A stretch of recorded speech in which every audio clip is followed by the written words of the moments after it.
17.9 FA, Moïse et Élie vont rentrer en Israël. Voici un conseil. Pour voir l'image de la vidéo en grand format, veuillez zoomer ou toucher en bas de l'écran, mais à droite, le petit point en forme de croix, comme l'indique la flèche. Je répète ceci.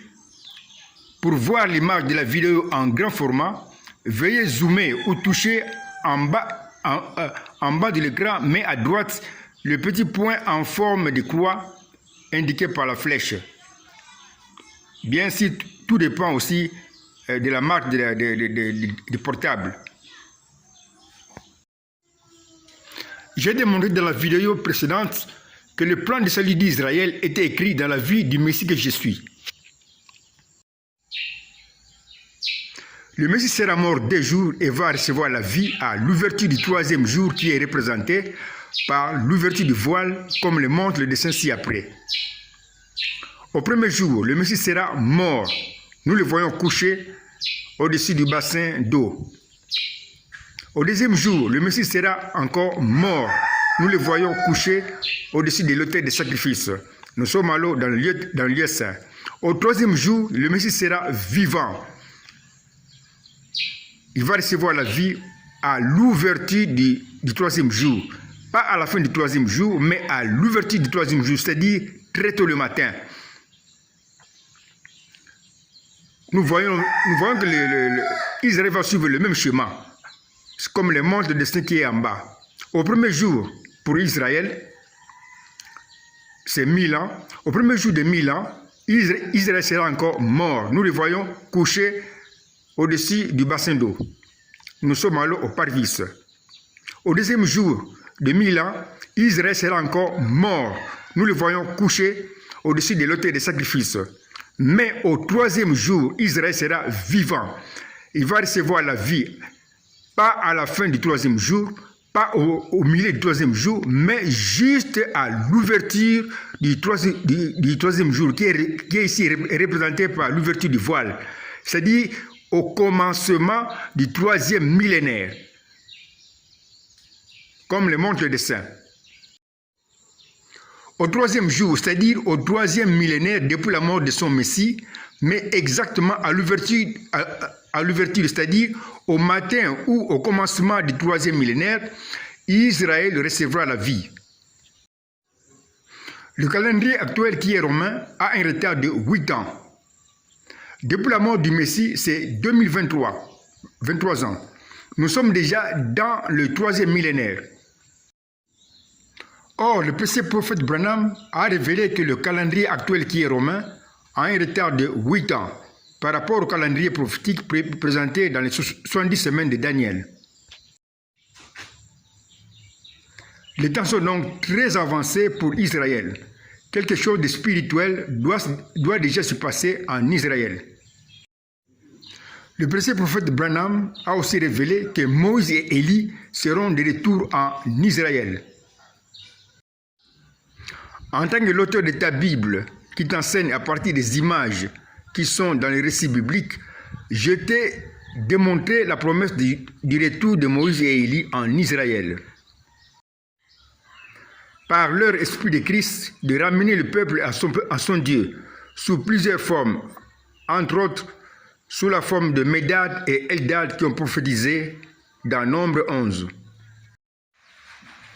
Sous la forme de 2 fils de Joseph, Manassé et Éphraïm. Sous la forme de 2 fils de Rimon qui ont assassiné Ish-Bosset à midi et dont ils ont amené la tête à David. Sous la forme de 2 disciples du chemin d'Emmaüs qui sont rentrés après la disparition, qui annonce dans ma pensée l'enlèvement du corps de Christ auprès des autres disciples, etc. Or, je suis le signe d'une même chose qui est l'esprit de prophétie, mais qui regarde toujours au signe d'une même chose qui appartient aux choses différentes. Voici alors comment j'ai écrit, grâce au signe d'une même chose, les noms de Moïse et Élie qui vont rentrer en Israël, mais sous la forme des noms de Médad et Eldad qui ont prophétisé dans Nombre 11. Quand nous comparons Meldad et Moïse, ils sont des noms bien différents. Mais je regarde au signe d'une même chose qui est ici, le même M.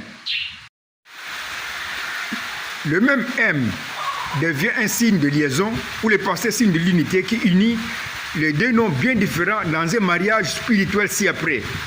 Nous voyons l'unité des noms Medad et Moïse par le signe de l'unité M que nous avons mis entre parenthèses.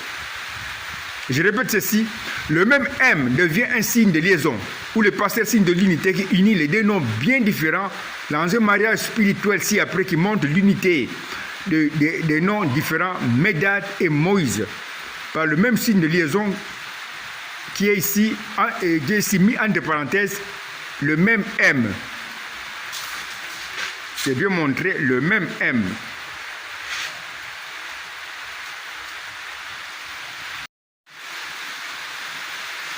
Nous pouvons compléter notre schéma des prophéties comme ci-après, qui montre l'unité des noms Medad et Moïse par le même signe de liaison, le même M que nous avons mis entre parenthèses.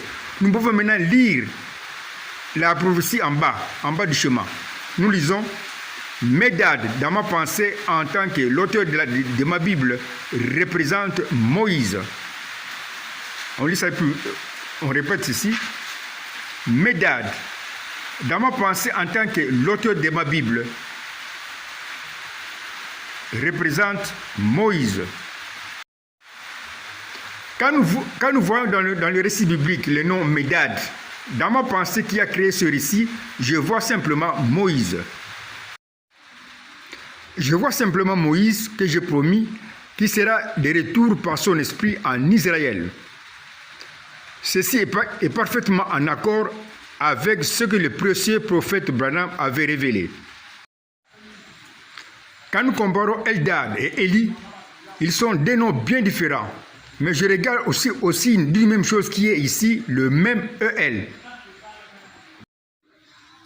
Le même EL devient un signe de liaison, ou le passeur signe de l'unité, qui unit les deux noms bien différents dans un mariage spirituel comme ci-après.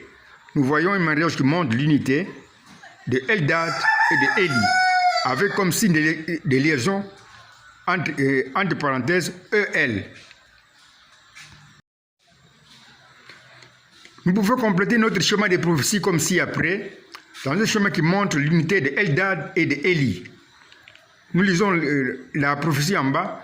Eldad, dans ma pensée, représente Élie. C'est bien dit, Eldad, dans ma pensée, représente Élie. Or, ma pensée était un mystère bien caché qui est représenté par le livre qui était scellé de 7 sceaux.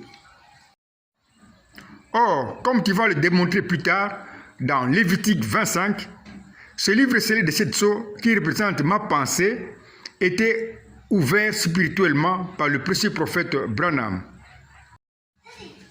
Avant l'ouverture réelle de ce livre par moi-même, mais avec mon propre ministère de Fils de l'homme qui a parlé pendant le ministère du précieux prophète Branham.